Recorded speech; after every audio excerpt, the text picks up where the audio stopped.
रात का गहरा सन्नाटा और बड़ा कब्रिस्तान पर छाया हुआ मौत जैसा अंधेरा।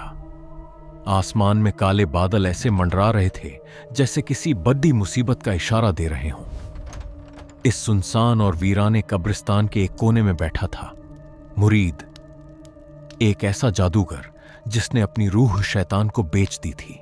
मुरीद की आंखों में एक अजीब सी लाल चमक थी और चेहरे पर दरिंदगी। उसके सामने एक भयानक अलाव आग जल रहा था जिसकी सुर्ख लपटें ऊपर की तरफ लपक रही थीं। पास ही एक पुरानी बोरी रखी थी जिसमें इंसानी हड्डियां और कुछ पुराने पत्तों के गट्ठे ठूंसे हुए थे। एक खौफनाक उल्लू अपनी गर्दन 360 डिग्री घुमाकर मुरीद को घूर रहा था और साथ में एक काला सांप भी रेंगता हुआ उसके करीब आ रहा था। आग बढ़ाओ, इसके शोलों को आसमान तक ले जाओ। मुरीद ने कुछ ऐसे अल्फाज बोलने शुरू किए जो किसी आम इंसान की समझ से बाहर थे। वो शैतानी मंत्र पढ़ रहा था। अचानक अलाव की आग ने अपना रंग बदला और पूरे वीराने में एक अजीब सी खूनी रोशनी फैल गई। जमीन लर्जने लगी जैसे कब्रिस्तान के मुर्दे जाग उठे हों। धुएं के दरमियान से एक हैबतनाक शक्ल उभरी।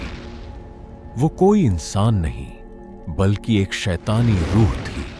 हा हा हा, अब मेरी ताकत को कोई नहीं रोक सकता। आज का चिल्ला पूरा हुआ। मुरीद, क्यों पुकारा है मुझे? तुम्हें क्या चाहिए? मुझे वो ताकत चाहिए कि पूरा गांव मेरे नाम से कांपे। कोई भी मेरी मर्जी के बगैर सांस ना ले सके। मैं हर घर में अपना खौफ चाहता हूं। मिल जाएगी वो ताकत, लेकिन बदले में मुझे एक और कुर्बानी चाहिए, अभी और इसी वक्त। मुरीद ने बिना देरी किए अपनी बोरी से एक काली बिल्ली निकाली और उसे अलाव के पास ले जाकर ज़िबाह कर दिया। बिल्ली की आखिरी चीख कब्रिस्तान की दीवारों से टकराकर रह गई। खून के कतरे जमीन पर गिरे और फौरन ही जमीन ने वो खून जज्ब कर लिया।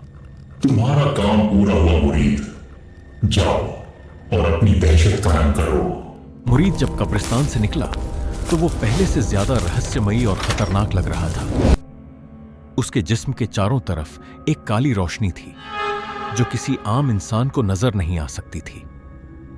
जब वो गांव के करीब पहुंचा तो उसने एक बुजुर्ग को देखा जो अपने खेतों की तरफ जा रहा था।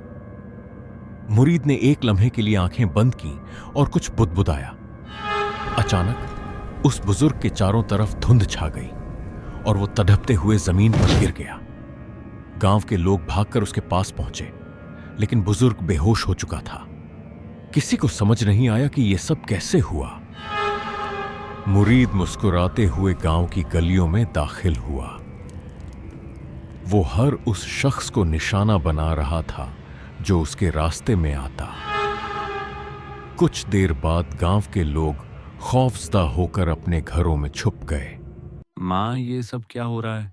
इतना अंधेरा क्यों है? बेटा चुप हो जाओ, खुदा से दुआ करो कि हम खैरियत से रहें। रात का वक्त था और मुरीद अब गांव के केंद्र में पहुंच चुका था।